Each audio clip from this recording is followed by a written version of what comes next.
The Indian highway network is one of the important network in the world. We are the second highest in the world. India, we have got 64 lakh kilometer of road network. The national highway length is only 1.47 lakh kilometer, that is 2.3%. And the 70% of the cargo and 90% of passenger traffic is on NH. So fortunately, this is the time for the country that we need to expand our national highway network. And our idea is to, before end of 24, we will take it to 2 lakh kilometer. Already Finance Minister has declared in the budget about the increasing of the national highway network in the country. The flagship program, which is very important, that is Bharatmala Pariyojana. The total NH constructed in last 8 years is 78,000 kilometers. The total capital investment of rupees 15 lakh crore for a length of 43,000 kilometers in both the phases of Bharatmala. This is the approximately, but my estimate is it will go up to 20 lakh crores. So there is a huge opportunity for investment. In budget 22-23, our NH network will be extended by 25,000 kilometers. This was declaration from the Finance Minister. And we want to take it up to 2 lakh kilometers. So before 24, end of 24, it will be 2 lakh kilometers. Current logistic cost in the country is 14 to 16%. And in the European countries and the USA, it comes to 12%. And China, somewhere it comes to 8 to 10%.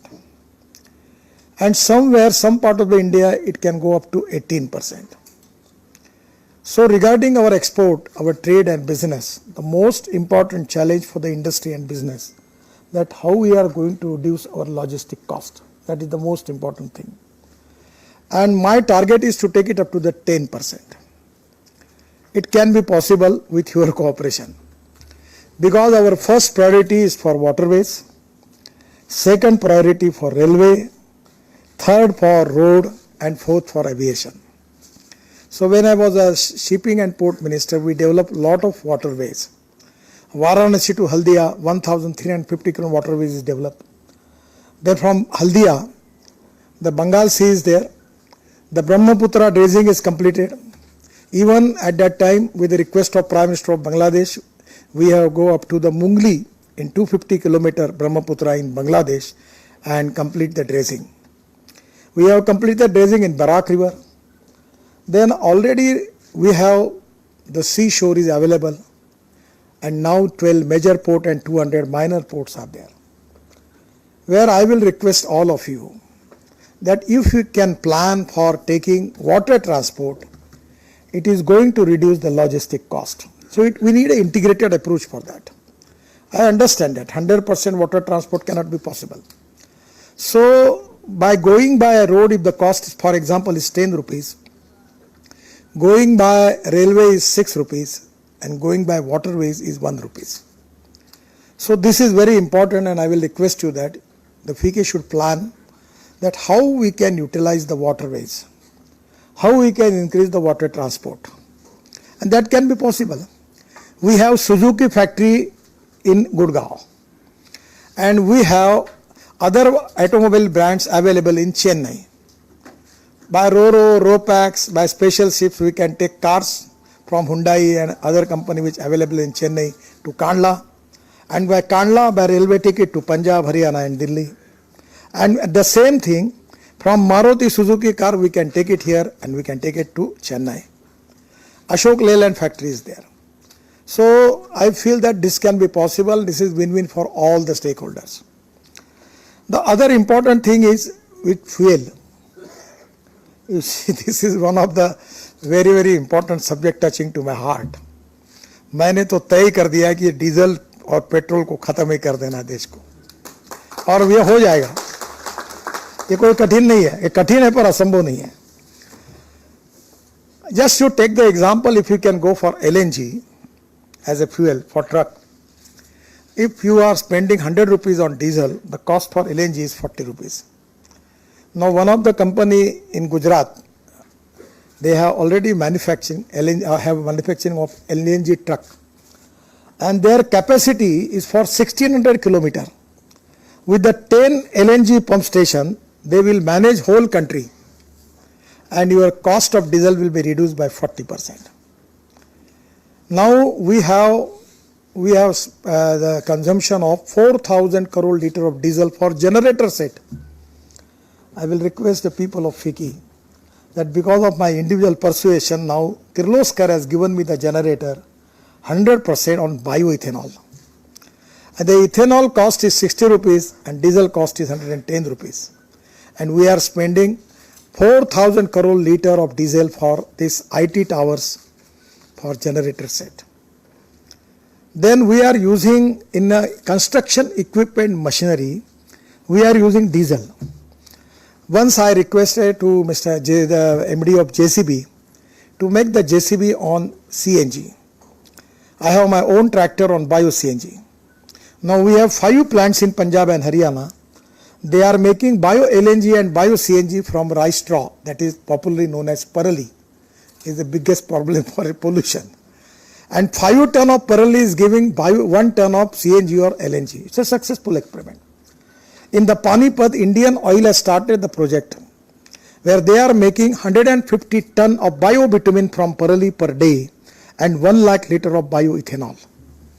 So now in Assam, availability of methanol is there. The Assam Petroleum is making 100 ton of methanol per day.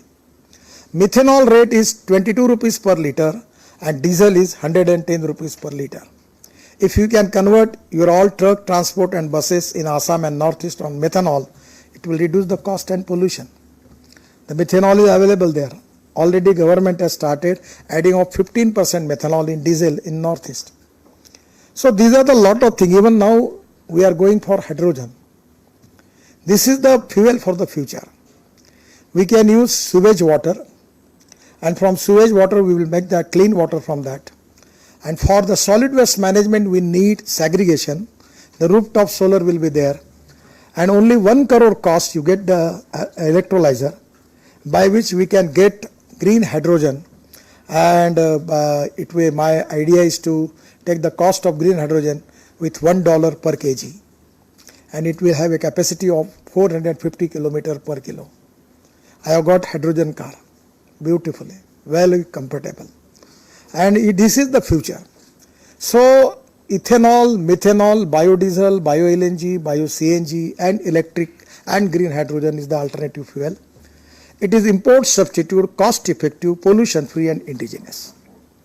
And you can save your logistic cost. And where now our electric car, now there is a waiting list. People are coming to me to please give your letter that we will get out of turn electric car from the company.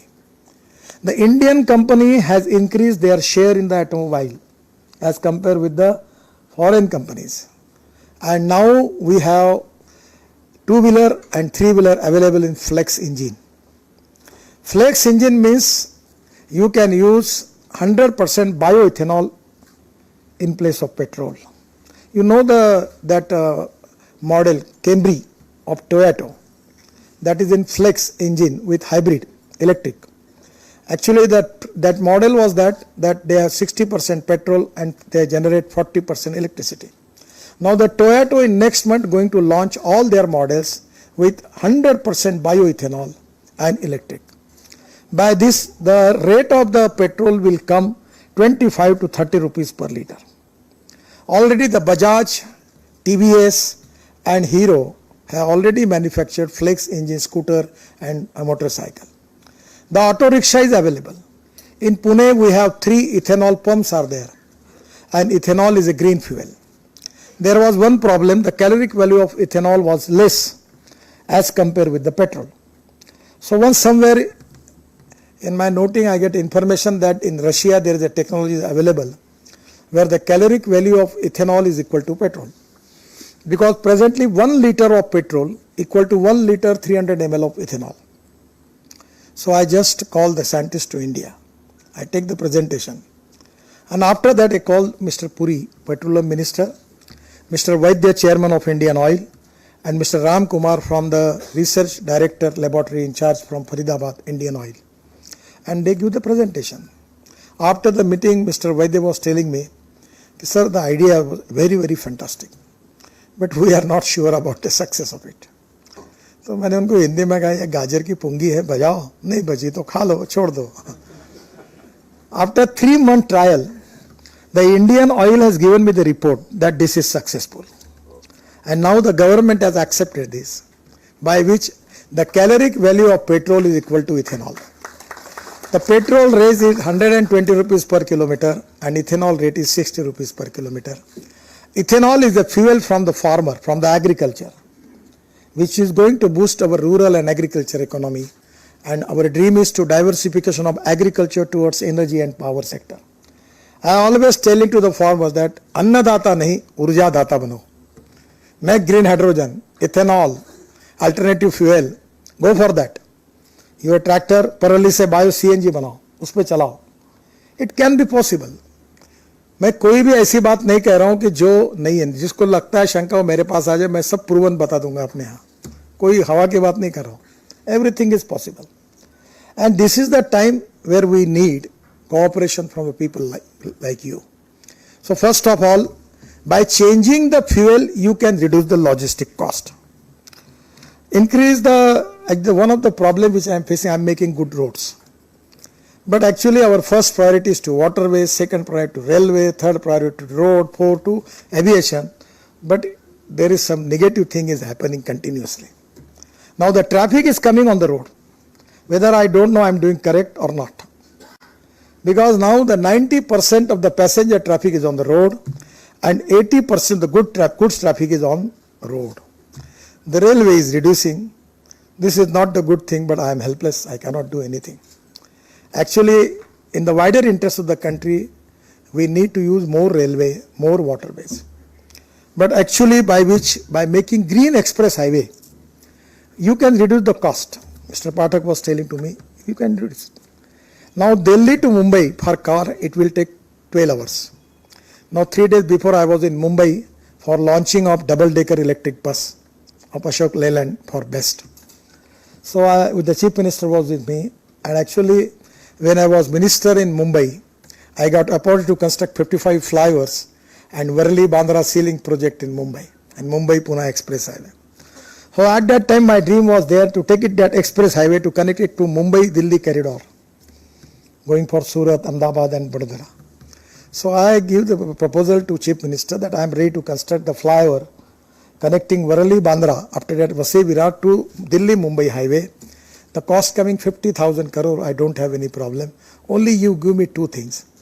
You give me exemption of share of GST from government of Maharashtra on this project, and give me the all aggregate and material without royalty to this project, and give me some government land near to the project. I am ready to invest 50,000 crore in this project.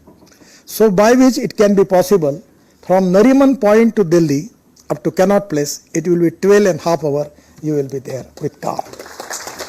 And for truck it will take 18 to 20 hours. Presently it takes 50 to 56 hours. So it is going to reduce the cost. When I was minister in Mumbai, there was time taken from Mumbai-Pune was 9 hours. Now it is 2 hours. Some people are coming in 1.5 hours also. So now we are making the road of the standard that from Delhi to Dehradun 2 hours. Up to end of this year, before December end, we will give that road. Delhi to Dehradun 2 hours, Delhi to Haridwar 2 hours, Delhi to Chandigarh 2.5 hours, Delhi to Jaipur 2.5 hours. Delhi to Amritsar 4 hours, Delhi to Katra 6 hours, Delhi to Srinagar 8 hours, and Delhi to Jaipur, Delhi to now this Meerut. First of it was 4.5 hours, now it is 40 minutes from Delhi to Meerut. So already the things are moving fast. We are making Chennai to Bangalore with 2 hours. Our member NHI is here, he is making that road. Within 2 hours we will be there. So my suggestion is we are making 12 green express, say 26 green express highway, axis control. So from Mumbai and Pune we have a lot of problem. for for air pollution. But now from Delhi, from North India, from Gujarat and Rajasthan, the traffic which is going to south, Hyderabad, Chennai, Bangalore, in Kerala, everywhere now that traffic is going to Mumbai to Pune. Then there are two ways, Pune to Solapur, or Pune to Kolhapur. But now we are making green expressway from Surat.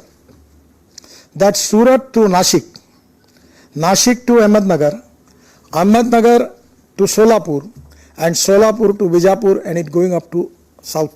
Everywhere in Hyderabad, Chennai, Bangalore, you can go by that way. So you don't need to go for Mumbai and Pune. It will reduce the air pollution in Mumbai and Pune also. So actually it is just like a heart surgery, bypass. We are making the arrangement just like bypass surgeries. Where the traffic density is high, we are making the green express highway. So 100% it is going to reduce the cost. Because of Bharatmala and green express highway, our expectation that we can reduce the logistic cost by 3% of the GDP. So this is very important. We are already making the highway. I don't want to elaborate it because you can see you can go anywhere in India. You can go to Kashmir, Ladakh, Leh, Northeast, Arunachal, Meghalaya, Tripura, any north side, south side, everywhere there are a lot of development in highways going on. But regarding this Delhi also, this is very important because Delhi is facing the problem of pollution. We are making greenfield corridors 27, express highways 5 numbers, and access control corridors 22 numbers. And that by which the total capital cost is the length of 10,000 kilometers, and cost is coming approximately 6 lakh crores. Delhi Mumbai 1,400 kilometers, it's 1 lakh crore. Ahmedabad Dholera 110 kilometers, 4,200 crores. Delhi Amritsar Katra 670 kilometers, 40,000 crore. Bangalore Chennai 262 kilometers, 17,000 crore. Kanpur Lucknow 63 kilometers, 4,100 crore. These are already in the process. So this greenfield infrastructure project, very important. We have conducted route optimization exercise across major corridors and have designed newer alignments which have resulted in minimum 4-lane configuration of highways. Reduced travel distance, reduced travel time, lesser fuel consumption. Around 110 crore liters of fuel will be saved every year. Reduce CO2 emissions. Annual reduction of carbon dioxide emission by 250 crore kg. Huge saving in land acquisition cost and utility shifting process. Port connectivity with at least 4-lane highways. Everywhere for 4-lane, there will be 4-lane road. Greenfield alignment brings socio-economic development in the region. And saving in the travel time is going to reduce the cost. Now the Delhi-Mumbai Express Highway, I am giving just the, you can make the economic study of this project, is 1,382 kilometers. Cost is 1 lakh crore. 100% length is awarded. 70% work is completed. 90% of the work will be completed by end of this year. I am trying to make it 100%. Travel time 12 hours by car. मैं 14 बोल रहा था तो थोड़ा 12.5 hours इसलिए कहा कि Nariman point जाना है. तो by car and 20 hours by trucks. And Delhi Meerut Express Highway is already you are experiencing is 40 minutes. Train Trans Haryana Ambala Kotputli corridor 313 kilometers. The cost is 12,000 crore and it is already alternative to NH44 section between Delhi to Ambala. Provides seamless connectivity from Himachal Pradesh, Chandigarh and Ambala to ports in Gujarat and Maharashtra. This road is also going to connect Manali also. For tourism also it is very important. The Trans Rajasthan, that is Amritsar, Bhatinda, Jamnagar. 17 kilometer corridor. 23,000 crore cost is there. Probably maximum work is completed. Improves connectivity between industrial zones of Punjab, Haryana, Rajasthan and connects them to major ports of Gujarat. So this is going to reduce the logistic cost, is very important. Now already I have given information about the other highways. Now the most important thing is, I always telling to the people that the innovation, entrepreneurship, science, technology, knowledge is a power. And for the construction industry, we need upgradation of the technology, where we don't want to compromise with the quality, but we want to improve the cost or quality of the construction. My humble request to all of you, make more alternatives for material. Why the steel people are so happy and increasing rate? Because there is less competition. If you can make the alternative for cement and steel, you will be happiest person. So glass fiber steel we are allowing. Now that lot of technology we are taking, I am telling you about it. But before that, I am telling you about the project of Delhi. Delhi is the capital, but unfortunately we are facing crucial problem related with the air pollution. We are making roads of 53,000 crores to decongest Delhi. The Eastern Peripheral Expressway of 135 km, 12,000 crore is completed. Dwarka Express Highway, 30 km, we are spending 10,000 crore. Next up to December, we will open that. That is going to reduce the problem of this Delhi-Jaipur highway. Then UER2, Urban Extension Road of 6 lanes, 76 km, of 8,000 crore, work has already started. Delhi to Akshardham to EP of 6 lane, 32 km, of 3,500 crore, work has started. UP Haryana border to Sonipat 4 lane, 45 kilometers, 1,200 crore, already started. Gurgaon to Sohana 6 lane, 22 km, 2,000 crore, work has started. Gohna to Sonipat 4 lane, 38 km, 1,500 crore, work has already started. Flyover and underpass on Delhi-Gurgaon road of 1,000 crore, already it is in tender process. Now after that, just 20 days before, I was there with our member NHI and additional secretary Mr. Ghosh and Manoj Kumar with in Gurgaon for the program of BCG. Some climate change conference was there and we were stuck up in the traffic. तो दोनों मुझे कह रहे थे ये traffic, बोला अच्छा हो गया तुम फंसे हो. जब मैं फंसा हूँ तो लोग देख रहे हैं और कितना आनंद उनके चेहरे पे आ रहा, देखो मतलब कि बोले हम मिनिस्टर भी फंसा है फिर भी नहीं करता. कितने लोगों को तकलीफ हो रही है. तो मुझे पूछे कि मैं बोला तुम्हारे कारण है, तुमने गलती की. अगर धौला कुआं से पूरा फ्लाईओवर बनाते डबल डेकर और पूरा गुड़गांव के आगे ले जाते तो आज काय के लिए ट्रैफिक जाम होता है. तो अभी हमने एक अच्छा काम किया है कि महाराष्ट्र में सांगली साकोली में हमने ब्रिजेस तोड़ दिया और ब्रिजेस को जोड़ दिया. और अभी हम चेन्नई में और पुणे में बना रहे रोड. नागपुर में एक बना है, वो रोड ऐसा है कि नीचे में रोड, ऊपर में फ्लाईओवर, उसके ऊपर में फ्लाईओवर, उसके ऊपर में मास रैपिड ट्रांसपोर्ट और उसके ऊपर में. तो ये 3-3 लेन के हैं. वाघोली से शिरूर और तळेगांव से शिरूर और उधर चेन्नई पोर्ट से चेन्नई के बाहर, ऐसे 2 बड़े प्रोजेक्ट हम डिज़ाइन कर रहे हैं. अब मैंने सब जगह कहा कि जहाँ PCOs 30,000 के ऊपर है, 40,000 के ऊपर है, वहाँ डबल डेकर ब्रिज बनाओ, एक सिंगल डेकर नहीं. अब मुझे मालूम नहीं, टेक्निकली वेरीफाई कर रहे हैं कि धौला कुआं से ये ब्रिजेस बीच में तोड़कर उसी एक ही पिलर पर 2 लेयर बन सकती है क्या. तो अभी वो इंजीनियरिंग चैलेंज है, वो हो जाएगा. तो आप धौला कुआं से चढ़ गए तो गुड़गांव के बाहर बीच में आप उतर सकते हैं, वो होगा तो आपका ट्रैफिक जाम ही नहीं होगा. अब मैंने जब बनाया तो मुझे याद नहीं, दिल्ली ज़्यादा मालूम, इटको चौक में बनाया, कौन सा हीरो का चौक में बनाया, ऐसे वहाँ मैंने बीच बीच में बनाया, पैच वर्क में काम किया. अनुभव से मुझे ध्यान में आया कि ये patch work is not a solution. तो इसलिए अब मुंबई में गलती हो गई. मुख्यमंत्री जी ने मुझे कहा, मैंने बोला यही हम मुंबई में बनाते हैं कि नीचे में रोड, ऊपर में मेट्रो और ऊपर में फ्लाईओवर, उसके ऊपर में मेट्रो, तो बहुत अच्छा होता. ये दिल्ली, मुंबई, कलकत्ता, चेन्नई के लिए अब करने की आवश्यकता है. हम उसके ऊपर जाएंगे. दिल्ली के ये पूरे रोड की संख्या, ये कॉस्ट 53,000 करोड़ है, पर ये 60,000 करोड़ के ऊपर गया है.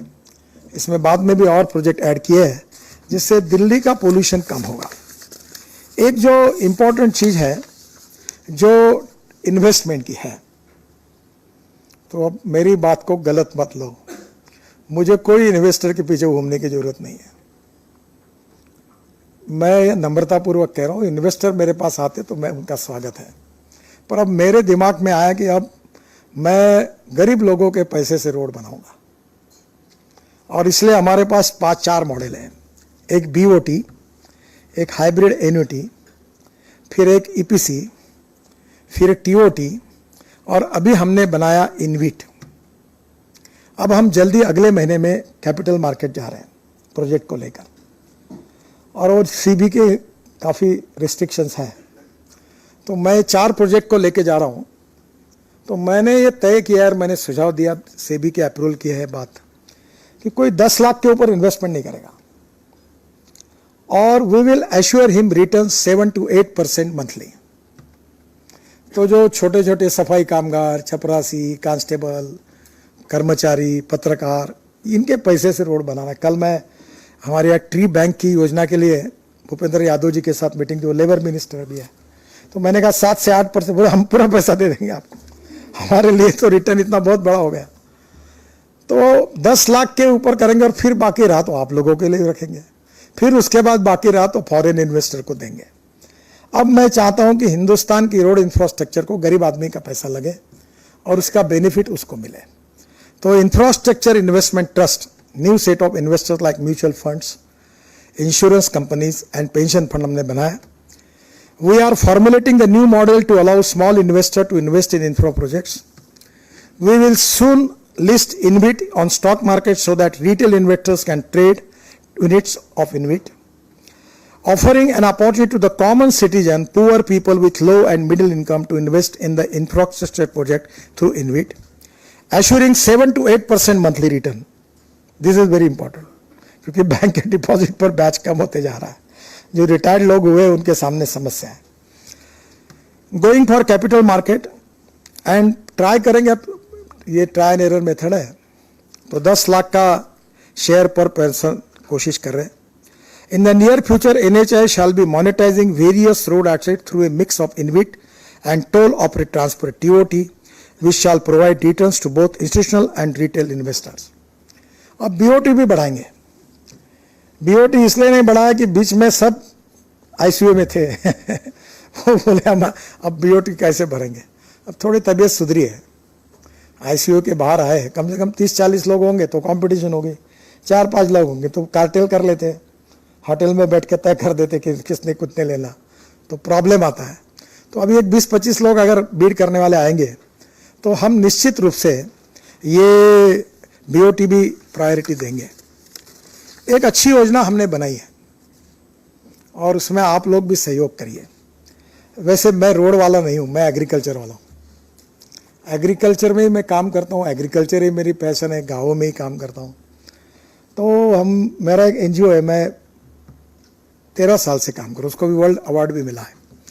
तो हमारी थीम है, दौड़ने वाले पानी को चलने के लिए लगाओ, चलने वाले पानी को रुकने के लिए लगाओ, और रुके हुए पानी को जमीन को पीने के लिए लगाओ। गांव का पानी गांव में, खेत का पानी खेत में, घर का पानी घर में। और इसमें हमने बहुत काम किए। थोड़ा सा मैं जियोलॉजी जानता हूँ, कुछ रॉक ऐसे होते हैं जो पानी नहीं पीते। जियोलॉजी में जियोलॉजी, जियोफॉर्मोलॉजी, मिनरोलॉजी, क्रिस्टोग्राफी बहुत सी है, थोड़ा बहुत मुझे भी मौका मिला। तो वो रॉक्स के फॉर्मेशन पर एक मोहा स्केल ऑफ हार्डनेस है, talc, gypsum, calcite, apatite, orthoclase, quartz, corundum, diamond. The diamond is suppose to be the hardest material. तो हम लोग क्या करते हैं, खुदाई करते हैं नदी नालों की, और जब तक पानी पीने वाला स्टार्टा नहीं लगता, रॉक नहीं लगता, तब तक नीचे जाते हैं। अब ये प्रॉब्लम आप लोग नहीं समझोगे, ये हम अनुभव कर रहे हैं। मेरे यहाँ विदर्भ में, महाराष्ट्र में 10,000 किसानों ने आत्महत्या की। मेरे खेती में आंध्र, तेलंगाना, कर्नाटक, तमिलनाडु, महाराष्ट्र, उड़ीसा, छत्तीसगढ़, राजस्थान, गुजरात पानी का प्रॉब्लम है। मैं 48 रिवर कनेक्टिविटी प्रोजेक्ट मैंने बनाए थे, 19 DPR तैयार किए थे।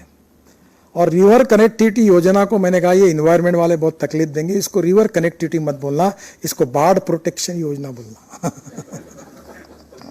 अच्छा, वो इकोनॉमी के लिए वायबल है। एक बार आप फिकी में ये भी करिए।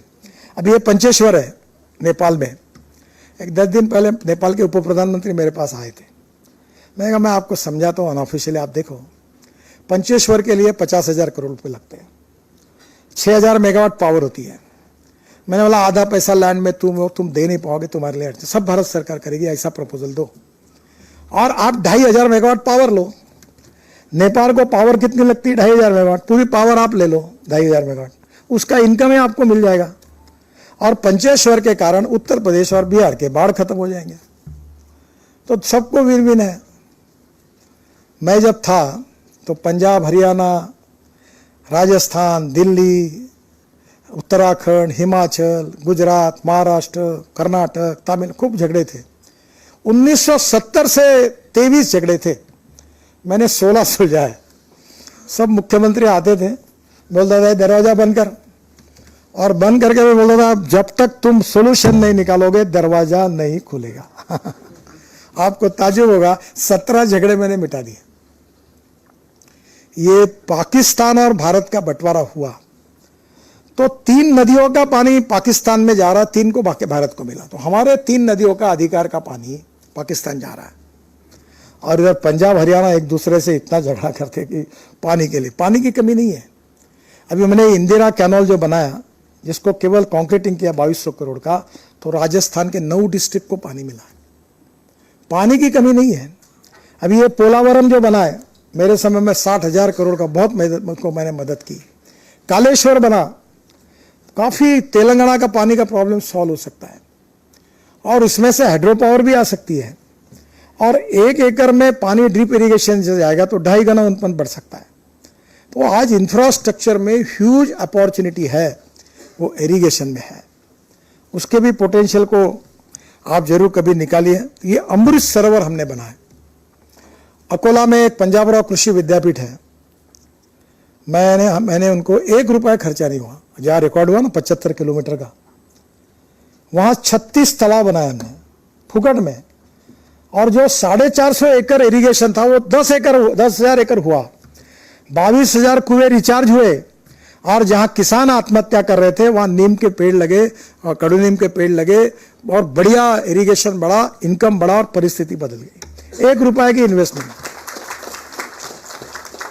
ये हमने अजिंठा देखा होगा आपने, Buldhana Ajanta road black rock था। पूरे रोड को हमने नदी नालों के साथ झरनों को, तालाब को खोलीकरण किया।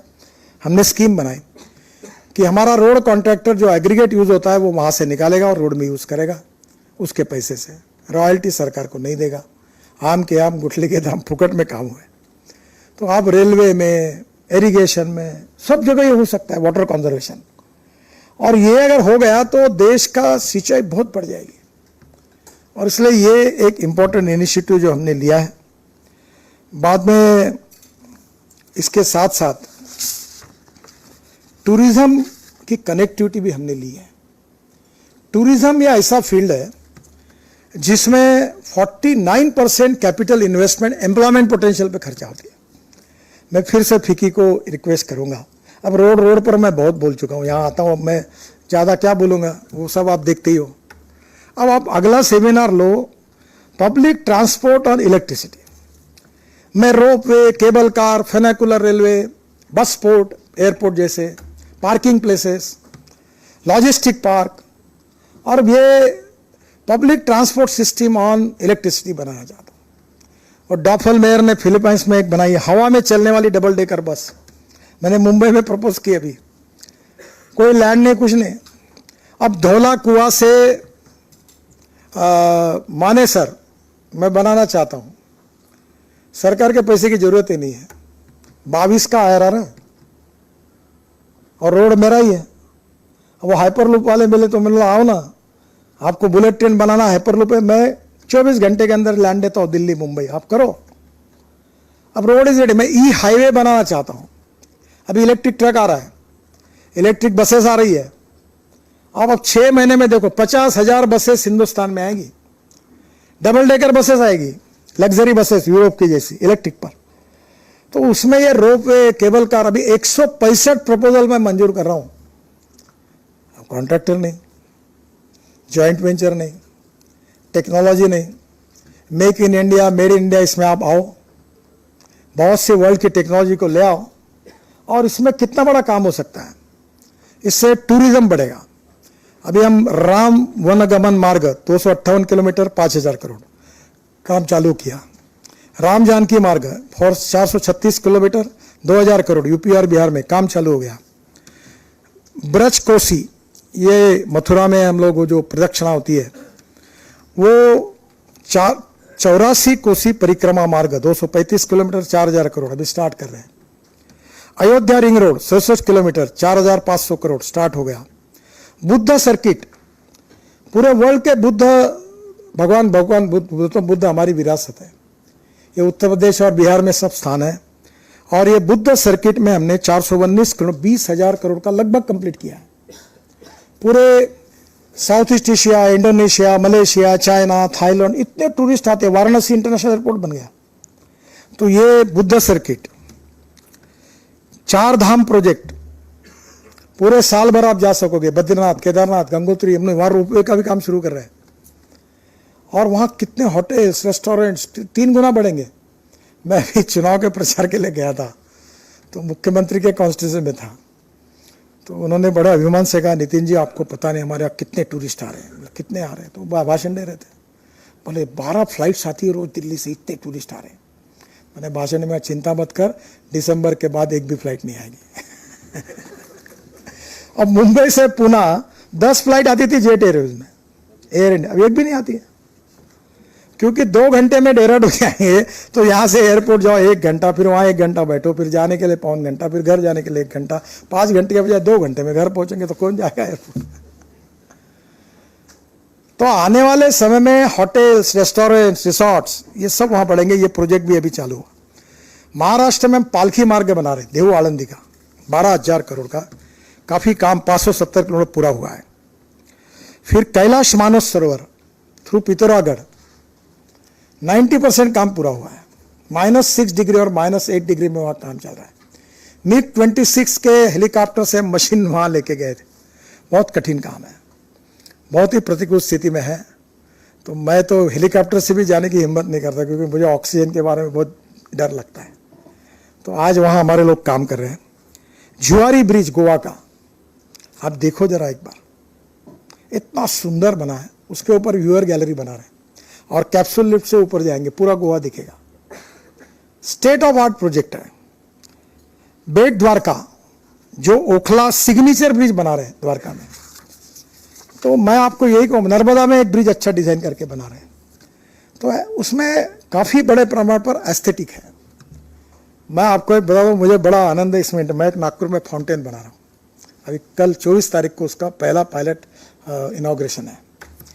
वो वर्ल्ड का सबसे बड़ा फाउंटेन है, जिसकी फ्लोटिंग फाउंटेन की 50 मीटर हाइट है। उसका आर्किटेक्ट है फ्रांस से, उसके पंप आए टर्की से, उसका संगीत है AR रहमान का, उसकी अंग्रेजी कमेंट्री है अमिताभ बच्चन की, उसकी हिंदी कमेंट्री है गुलजार की, मराठी कमेंट्री है नाना पाटेकर की। 5 ऑस्कर विजेता उस पर काम कर रहे हैं। और आपको ताज्जुब होगा कि 4000 लोगों की गैलरी बनाई है बैठने के लिए। और उसके म्यूजिकल है, और रेवती करके एक तमिल तेलुगु फिल्म की अभिनेत्री थी, उसको मैंने काम दिया था। इतना सुंदर काम किया है उन्होंने।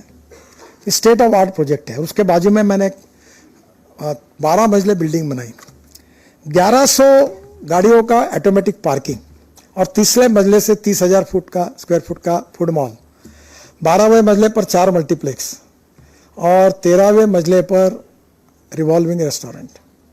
फिर मैं गार्डन बना रहा हूँ। देखो, जिसको इंटरेस्ट है वो करता है, मुझे खास है मैं करता हूँ। तो मैंने वो अपने MP फंड से 50 लाख रुपए दिए। तो पूरे देश से मैंने फ्लावर इकट्ठा किए। 265 जातियों के कमल के फूल लाए। वो तेलंगखेड़ी बगीचा है, उसको मैं कमल का गार्डन बोल। 265 जातियों के, 350 जातियों के अभी तक गुलाब कलेक्ट किए, ग्रीन हाउस तैयार किया। और वहां बहुत बड़ा, जैसे आप वैनकोर में गए होंगे, वो बुचर्ड गार्डन देखा होगा, दैट इज माई इंस्पायर, वैसे गार्डन बना रहा हूँ। 350 प्रकार के गुलाब डेवलप किए। और मैंने कहा कि लोग 100 रुपए का टिकट निकाल के आने चाहिए, फोकट मत दिखाओ। और इतना सुंदर बनाया कि नेचुरली हम टाइगर कैपिटल है। तो जो नागपुर आता है अभी टाइगर देखना, तो एक दिन 8-8 टाइगर देखते ताड़ोबा में। तो टाइगर देखने के लिए रोज खूब लोग आ रहे फॉरेनर्स, मतलब ये सब फाउंटेन देखने चाहिए। तो टूरिज्म ये बहुत इंपॉर्टेंट है। लोगों को केवल रेस्टोरेंट चाहिए, छोटे छोटे वॉशरूम्स चाहिए, पार्किंग प्लेसेस चाहिए, क्लीननेस चाहिए। अगर इतना भी हुआ तो इस देश का टूरिज्म इतना बढ़ेगा। नॉर्थ ईस्ट का बड़ा, अभी बहुत बड़ा है। तो इसमें एम्प्लॉयमेंट पोटेंशियल और आप जरूर इसके ऊपर विचार करो। एक इम्पॉर्टेंट चीज़ है कि टेक्नोलॉजी में ये बिटुमिन रोड कैसे भी बनाओ 2 साल में ख़राब होता है। एक अल्ट्राटेक में रिटायर्ड हुए टेक्निकल डायरेक्टर थे, उन्होंने एक वाइट टॉपिंग की टेक्नोलॉजी लाई है। और मैं भी अभी कल मेरी मीटिंग है हमारी सेक्रेटरी के साथ, मैं उनको कहने वाला हूँ कि ये क्या है, ये सीमेंट वालों ने कार्टेल करके मेरा गुस्सा आया तो मैंने इनको बंद किया, नहीं तो मैं कंक्रीट रोड बनाने वाला था। पर मैं बोला अल्टरनेटिव मटेरियल ढूंढो, कुछ इसका लेवल कम करो ताकि इनका सीमेंट कम लगे। तो अभी हम लोग 8 इंच का वाइट टॉपिंग और उसमें रबराइज बिटुमिन को उसका सरफेस बिटुमिन सरफेसिंग करेंगे। तो मुझे लगता है ये 25 साल कुछ नहीं होगा इसको। हम लोग 20,000 करोड़ साल के मेंटेनेंस के लिए खर्चा कर रहे हैं। और मेंटेनेंस एक ऐसा विषय रहता है जिसमें नेता भी खुश होते हैं, अधिकारी भी खुश होते हैं और बार बार मेंटेन करने में बड़ा आनंद आता है। नुकसान जनता का होता है। तो अभी ये परमानेंट रोड बनाना चाहिए, उससे कुछ लोग नाराज होते, ठेकेदार नाराज होते, बोलते हमारा धंधा खत्म कर रही है। पर ये बनाया तो 25 साल, मैंने नागपुर में पूरे कंक्रीट रोड बनाया, 25 साल कोई गड्ढा नहीं। मुंबई पुणे हाईवे बनाया एक्सप्रेस, ये अब यहाँ कोई गड्ढा नहीं है, 25 साल हुए। तो मुझे लगता है कि ये टेक्नोलॉजी का हम उपयोग कर रहे हैं। बाद में बहुत से वर्ल्ड रिकॉर्ड हुए, उसकी बात तो मैं कुछ कहूँगा नहीं। एक और इम्पॉर्टेंट चीज़ जो है, हम लोग जो टनल कर रहे हैं वो टनल केवल हम 2 लाख करोड़ के टनल कर रहे हैं। तो मुझे लगता है कि इसके ऊपर आप अलग से एक बार करो। मैं चाहता हूँ इंडियन कॉन्ट्रैक्टर, इंडियन मशीनरी आगे आए। और इसमें हमने जो टनल बना रहे हैं उसमें जोजिला टनल में 5,000 करोड़ हमने बचाए। वो एसोसिएम जो है वो आपकी पैरेलल दूसरी कोई ऑर्गेनाइजेशन है, वो आप में भी मुझे मालूम नहीं रिलेशनशिप कितनी अच्छी रहती है, कॉम्पिटिशन होती है। उन्होंने बहुत काम किया, मदद की। अब Zoji La, झेड़मोर, सिकियारा, twin tunnel with Kunik नालान, केवल 60,000 करोड़ के टनल तो कश्मीर में बना रहे हैं। और आने वाले समय में ये जो 34 टनल्स है 93 किलोमीटर की, वो अंडर कंस्ट्रक्शन है। 15 टनल 40 किलोमीटर की ऑपरेशनल है। और टोटल 282 किलोमीटर 2.5 लाख करोड़ के हम टनल बना रहे हैं और 2024 तक के काम शुरू करेंगे। और 24 टनल जो है 149 किलोमीटर की, उसके DPR बन रहे हैं। मल्टी मॉडल लॉजिस्टिक पार्क बना रहे हैं 2 लाख करोड़ के। वो काफ़ी जगह हमारे पास है, 30-40 जगह हमने काम शुरू किया है। जालना और वर्धा में, वहाँ हम लोग वो ड्राई पोर्ट थे, सैटेलाइट पोर्ट, वो भी एक्वायर कर रहे हैं। तो मेरा आपको यही सुझाव है कि हमने काफ़ी cold storage, pre cooling plant, warehouses, bus port, logistic park, उसके बाद पार्किंग प्लाजाज और रोड साइड एमिनिटीज 650 बना रहे हैं। 70 का काम चालू हो गया है। उसमें हेलीपोर्ट है, ड्रोन पोर्ट है और इसमें काफ़ी बड़े इन्वेस्टमेंट है। जैसे मैंने कहा कि ये इन्फोर्समेंट कंक्रीट की जो डिस्टेंस बिटवीन 2 पियर का डिस्टेंस 30 मीटर था, वो 120 मीटर तक जा सकता है। जो बीम है वो स्टील फाइबर में कास्ट करना, उसको हमने भी मैंडेटरी किया है। सॉइल स्टेबलाइजेशन पर हम काफ़ी बड़े प्रमाण पर प्रोत्साहित कर रहे हैं कि एग्रीगेट लेने की जरूरत ना पड़े। तो मेरा आपसे ये अनुरोध है कि इनोवेशन एंड टेक्नोलॉजी को हम इनकरेज कर रहे हैं। शुरुआत में अड़चन आती है, पर धीरे धीरे आप भी कोई अच्छी टेक्नोलॉजी होगी तो हमें दीजिए, जो without compromise with the quality, if the cost saving is there 100% we will do it. और इसलिए अलग अलग सेक्टर पर जाकर आप और अध्ययन करेंगे। तो मेरी एक इच्छा है कि इंडियन एंटरप्राइज, इंडियन इंडस्ट्री ये आगे आए, ये इन्वेस्ट करें, ये काम करें। और जो प्रधानमंत्री जी का आत्मनिर्भर भारत का सपना है, जिसमें हमारे रोड सेक्टर का बहुत बड़ा जिम्मेदारी है, आप सबके सहयोग से वो पूरी होगी। इसी विश्वास के साथ मैं अपनी बात को समाप्त करता हूँ। धन्यवाद।